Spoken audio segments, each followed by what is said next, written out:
Take full responsibility for what happens to you. It's one of the highest forms of human maturity, accepting full responsibility. It's the day you know you've passed from childhood to adulthood, the day you accept full responsibility. And another note, learn to reap in the fall without apology. Without apology if you do well, and without complaint if you don't. That's maturity. I used to have that long list of reasons why I wasn't doing well. To explain. You got to explain, right? Otherwise you're going to look bad. I used to have this funny list called Reasons for Not Looking Good.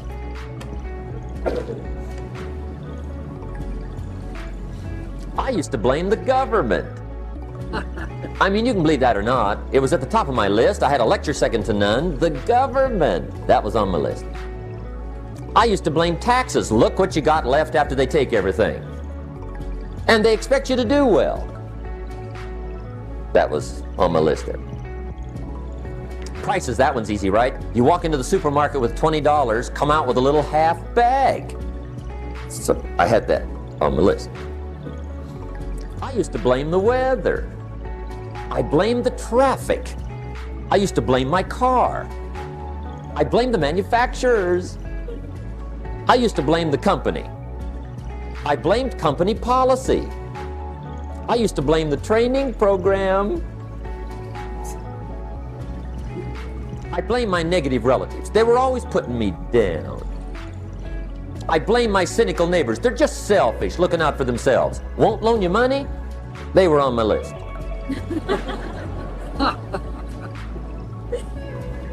I used to blame the economy. I blamed the community. That's a pretty good list for not doing well, isn't it? I thought it was good. I'll never forget one day, Mr. Schoaf was very kind, but he was also very blunt, and this was no exception. And I'm glad he was blunt. There's a lot of things I'd have missed if he hadn't have been blunt. One day, with sort of a curious look on his face, he said, "Jim, just out of curiosity, tell me, how come you haven't done well up until now?" Excellent question. I thought, well, so I won't look too bad, I'll go through my list. And this list I just gave you, I put that on him. And he was very patient. He let me go through the whole thing, the government, the weather. I went through this whole thing. When I finished, he looked my list over very carefully. He said, "Mr. Rohn, big problem with your list. You ain't on it." How brilliant.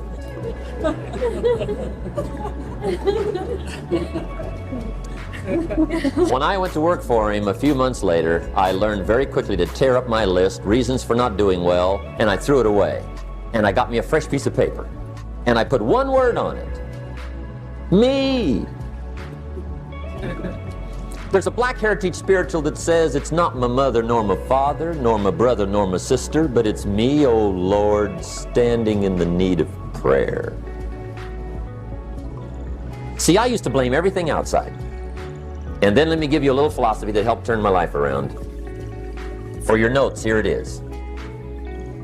It's not what happens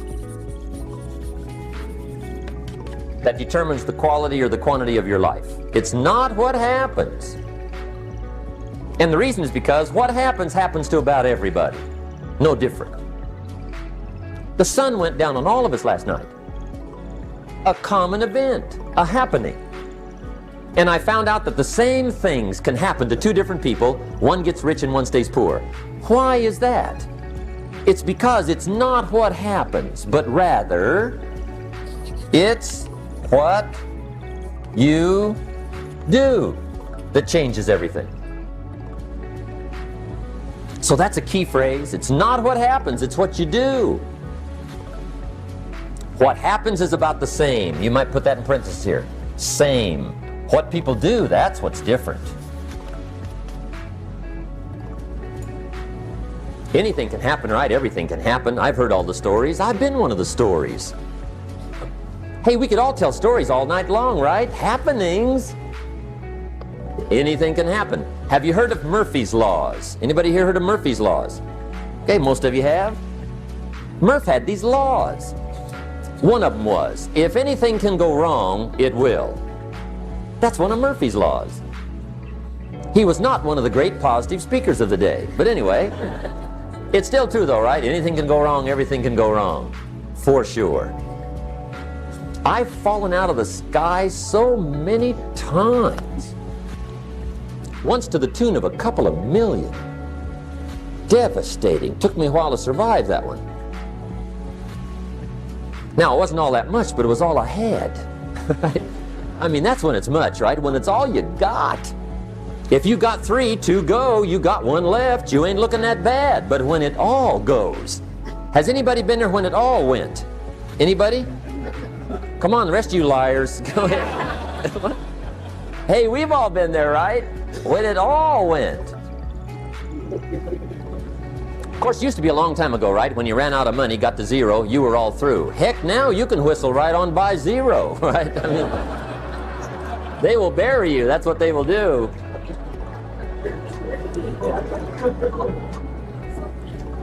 But see, those are the happenings, right? Everything can happen. Anything can happen.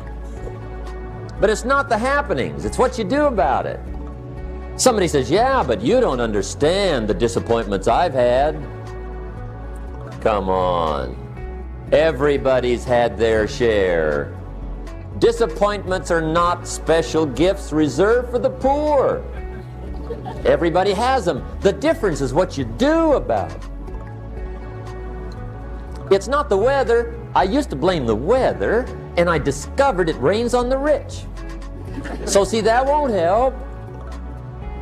2 men wake up one morning, there's a rainstorm on. One of them looks out his window, sees the rainstorm, and he says, wow, what a storm. With weather like this, they can't expect you to go out and make sales. He stays home.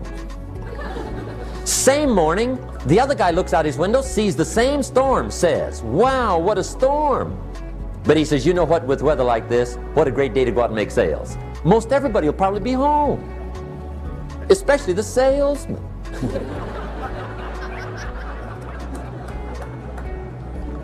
See, that's the difference in how your life works out. It's not what happens, it's what you do.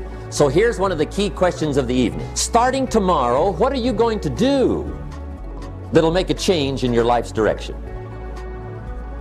Good question. What are you going to do starting tomorrow that'll make a difference? Now see, if you don't do something starting tomorrow that'll make a difference, guess what?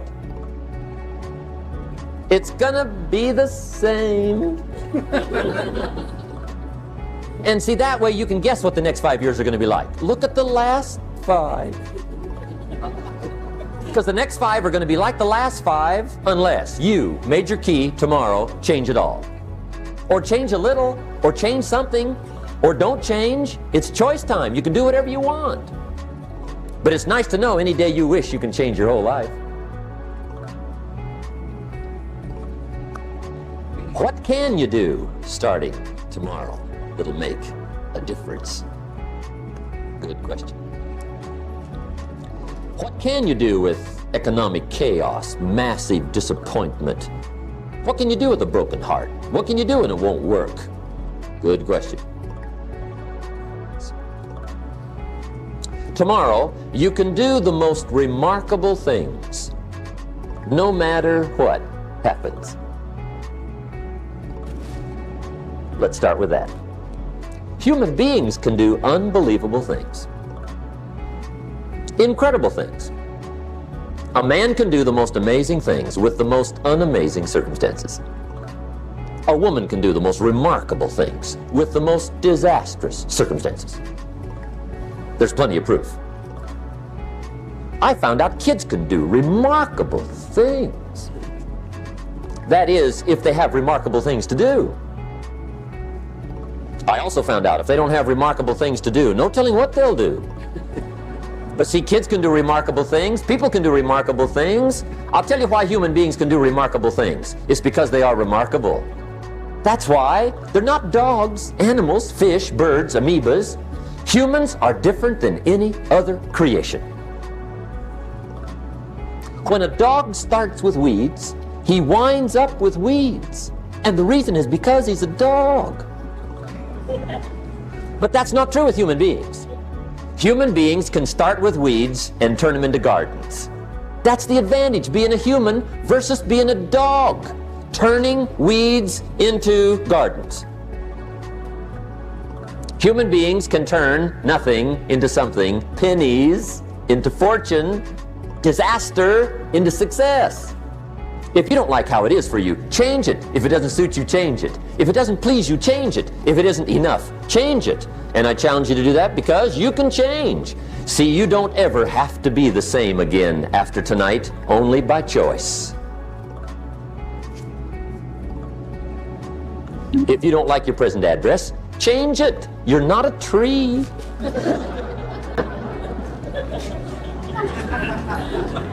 Now, let me give you 3 steps to personal development. Let's get down to the nitty-gritty. What does it take to really make the changes starting tomorrow? It takes more than philosophical pronouncement. I know that. It also takes more than enthusiasm. I know we're hearing a lot about enthusiasm these days, but see, that just won't do the job. We're still hearing the old cliches of the 30s, right? To be enthusiastic, you must act enthusiastic. But see, that's not going to help. After you have leaped about, there are some things you got to do, or it isn't going to change. See, you can get all excited about lifting 200 pounds till you get to the gym. And then you need a new excitement. And the new excitement is called discipline. Major step to human progress. Discipline. If there's one thing to get excited over, that's it. Get excited over your ability to make yourself do the necessary things. What could you make yourself do starting tomorrow that would change it all? No! Tell it. Now, see, that's exciting. On any given day, you can massively change the direction of your life. Murder is a clear example that any one person on any given day can forever alter the course of their life. It just happens to be a negative act. But just as sure as you can commit a negative act, you can also commit a positive act and forever alter your life, whenever you wish. Now that's exciting. And whatever that act might be that changes your life. The guy finally takes a shotgun to his car and blows out every window, destroys every tire, puts 100 rounds in this shabby old thing. And he says, I have driven this embarrassing thing for the last time. And not only will I never drive it again, nobody else will ever drive it again. And he lets that shuddering thing stand there for a while as a monument to the day he said, today my life changes. Now who can do that? Anybody. When can you do it? Whatever day you pick.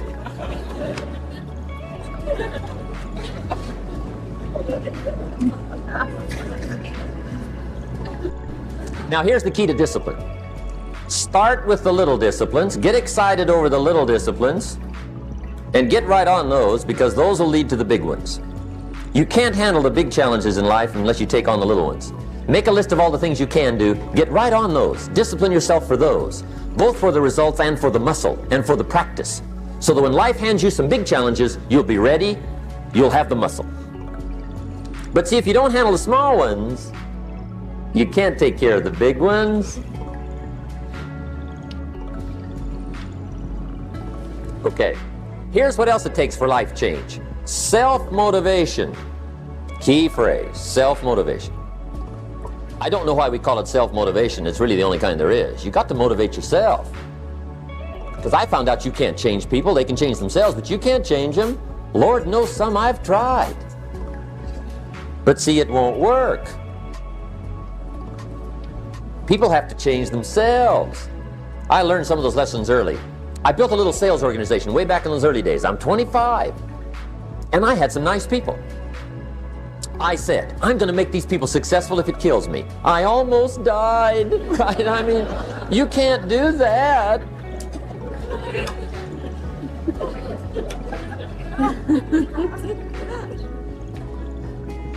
See, I've discovered this. Good people are not trained, they're found. You find good people. You don't make them good, you find them good. Training really is for the purpose of finding good people. You don't need much instruction for a good person. But too much training probably means you got the wrong heap.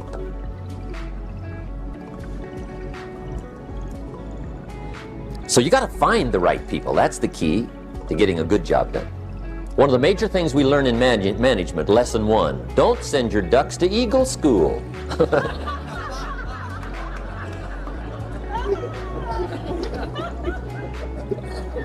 Because it won't help. I mean, I'm telling you, it won't help, no matter how good your school is. And the little eagle badge and little eagle hat, I'm telling you, it won't help. It won't help. You can tell whether your school's done any good, right, is when it's over, right? The duck goes for his first rabbit and makes him a friend. You say, no, no, no. Anyway, so it takes self-motivation to really alter your life. And you don't want to give self-motivation away to somebody else and make it somebody else motivating you. The guy says, boy, if somebody just come by and turn me on. What if they don't show up? Right? See, you got to have a better plan for your life. Okay. Now, if you're excited and you're ready to change, let me give you 3 steps to start life change that can change your life, your personality, your lifestyle, everything can change. Here's the steps. Number 1, find out how things work. The first key to doing better is find out. To change your life, really, you need ideas. There isn't anything an idea can't change. And Schoaf taught me the major problem is lack of an idea, not a problem. At first I didn't have any money. I said to Mr. Schoaf, I don't have any money. He said, that's not a problem. Now see, up until then I always thought it was. Right? I was confused. He said, no, no, the problem is lack of an idea on how to create money and wealth. It isn't lack of money, it's lack of ideas. So if you get the ideas, see, you can change anything. Now to get ideas, you need a constant study of finding out. Now, Schoaf also said, when you find out something that works, put the information in your journal. Don't use your head for a filing cabinet. Put it in your journal so that you can do the next best thing. Repetition, repetition, repetition. Go over it. And if you repeat it, go over it, sure enough, someday, some mysterious day, the idea takes root, starts to grow, and shows up in your bank account, and your dress, and your personality, and your lifestyle. But capture the ideas in your journal. Find out how things work. Schoaf gave me this word for my life change. He said, study. Great word. If you wish to be successful, study success. If you wish to be happy, study happiness. If you wish to be wealthy, study wealth. Don't leave it to chance. Make it a study. Some people just go through the day with their fingers crossed. See, that won't do it. You've got to study the things that can change your economic, social, spiritual, personal life. Now, here's a qualifying phrase. And we'll have several of these qualifying phrases throughout the seminar. Here's the first one. You may not be able to do all you find out. I understand that. You may not be able to do all you find out, but you should find out all you can do. See, you don't want to wind up at the end of your life and discover that you've lived only 1/10 of it. And the other 9/10 went down the drain. Not for lack of opportunity, for lack of information. So that's number 1, find out how things work. Now here's the best human virtue for finding out, curiosity. Make a note of that. Curiosity. Be curious. You might add a word to it that'll help. Childish curiosity.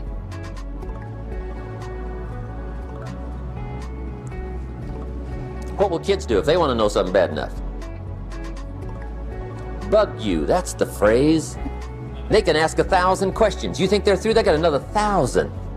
They'll drive you to the brink. It's a virtue. When you gotta know, be like a child. In fact, Jesus, the master teacher, said, unless you can become like little children, you might as well forget it. You don't have a prayer. Excellent advice. You got to be like children. 4 ways, in my opinion, to be like a child. Number 1 is curiosity, and number 2 is excitement. Get excited like a child over your ability to make yourself do anything for change. 3rd is faith. Have faith like a child. Adults are too skeptical. And 4th is trust. Trust is a childish virtue, but the rewards are incredible. So be like a child.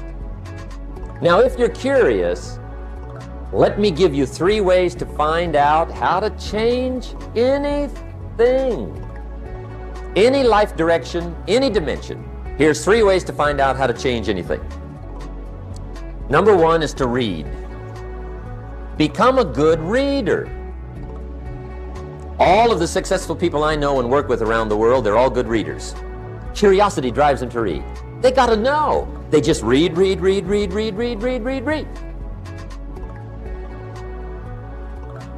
Become a good reader. Now that's my opinion. Listen to the other lecturers and listen to me and make up your own mind. Don't be a follower, be a student. Okay? I say, really, for life change, you gotta read. One way to learn is from your own experiences, but another way to learn is from other people's experiences.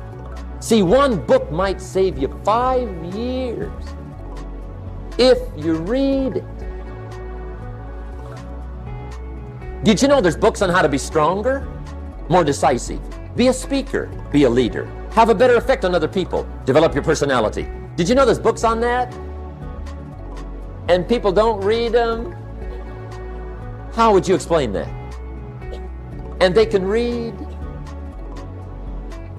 Did you know that hundreds of successful people have written their stories in books and they wrote down how they did it and people don't read it? How would you explain that? The guy's busy, I guess. You know, you get tied up. The guy says, well, yeah, you work where I work. By the time you struggle home, it's late. You got to eat a bite of supper, watch a little TV, get to bed. You can't sit up half the night reading. And the guy's behind on his car payment. Good worker, hard worker, sincere. But you got to be better than sincere and work hard. Otherwise, at the end of your life, you'll wind up cold, stony broke. You got to be better than a good worker. You got to be a good reader. My opinion. Now, you don't have to read half the night. Okay? Although if you're broke, that's not a bad place to start, right? Get on with the cure. But put this in your notes, 30 minutes a day. Just devote 30 minutes a day to reading. Stretch it to an hour if you can. But at least 30 minutes. Half rich isn't bad.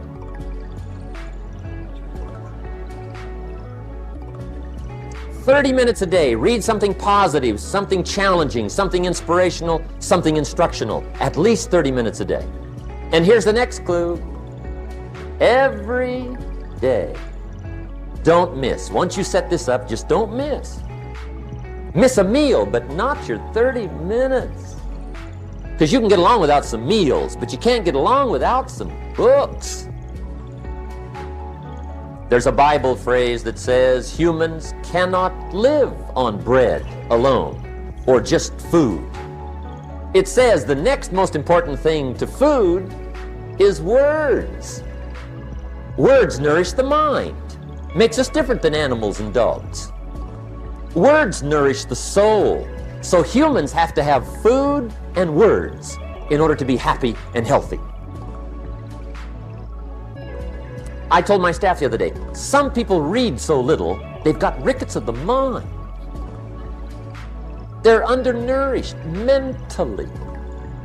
So to get a good diet of words, I suggest good reading habits, 30 minutes a day.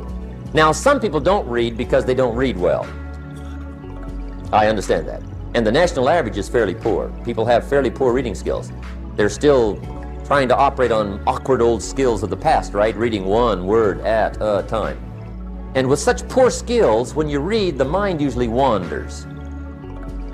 Because you can think about a lot of things. The mind is an incredible mechanism. And if you read poorly, the mind wanders around thinking of other things while you're trying to read. Did you ever read a page and wonder what it said? Right? Say, I got to read that again. Right? That's because the mind is just doing this job, right? Just wandering around. Did you ever read yourself to sleep? See, that's another problem. The mind says, who needs this? Just shuts off, right? Untaxed, right? Poor skills. Or a guy looks at a book, 500 pages, and says, no use starting, right? I mean, I'd never get through this one. Anyway, in our weekend seminar, we take a whole section, about 2-3 hours, and we go through reading skills. How to read a book a day is the title of that subject. And I'll tell you what, if you can read a book a day, it'll change your whole life. I mean, a book a day will change your whole life. Expose yourself to a whole variety of things. Spiritual, moral, personal, economic, history, geography, everything. I mean, you can really change if you read a book a day. So you might want to attend the weekend, get in on those reading class skills. It's incredible. A book a day will change your life. But hey, whether you read slow or fast, or whether you read awkwardly, or whether you read well, here's the key. Read. Don't miss. Here's what reading is. Reading is tapping the treasure of ideas. That's what reading is. Tapping the treasure of ideas. And ideas can change any part of your life. And if you've got a good excuse not to tap the treasure of ideas at least 30 minutes a day, or spend the money and get the books, I'd love to hear it. Some people have excuses you wouldn't believe. I say, John, look, I got this gold mine. I got so much gold, I don't know what to do with it all. Come on over and dig. John says, I ain't got a shovel. I say, well, John, get you one. He says, you know what they want for shovels?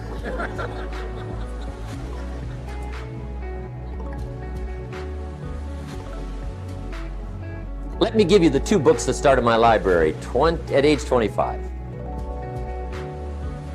My library now is worth many, many, many thousands of dollars, but it started with 2 books. Mr. Schoaf recommended these to me, got me started. Schoaf said, become self-educated. He said, standard education will get you standard results. And you can check those numbers and see if that's what you want. But if you want to go beyond that, you now have got to become self-educated. So he got me started on my library. He said, one of the ways is build your library. Now, I had a Bible, right? That was 66 books, so that's a pretty good deal. But here's what else he recommended. He said, number 1, get the book, Think and Grow Rich, by Napoleon Hill. Think and Grow Rich, if you don't already have it. The title should intrigue you. Think and Grow Rich. I found that book in a secondhand bookstore. I paid 47 cents for it. I've still got it. It's one of the rare hardback covers. I read it several dozen times. Schoaf taught me, repetition is the mother of skill. Some of the ideas in that book helped to change my life. As I look back on it now, the book was worth several $100,000, and I bought it for 47 cents. What a lesson I learned, the difference between cost and value. Before I met Mr. Schoaf, I used to ask, how much does it cost? After I met Mr. Schoaf, I asked, how much is it worth? I started basing my life on worth instead of cost, and everything changed. But that was book 1, Think and Grow Rich. The second book he recommended I get was a book on nutrition. Schoaf said, study nutrition. I think that first book was by Adele Davis. Eat Right to Keep Fit, I think. I've got lots of them now, but I think that was the first one. Schoaf said study nutrition, and there's all kinds of books on nutrition. Just read them all. Some are a little weird, but read them all. Right? If you're weird, do the weird stuff. I mean, whatever. But read them, then make up your own mind. Remember, don't read and become a follower. Read and become a student. Make up your mind, find a plan that works good for you, but get the books on nutrition. Here's what Mr. Schoaf said to me. Vitality plays an important part in doing well. Vitality.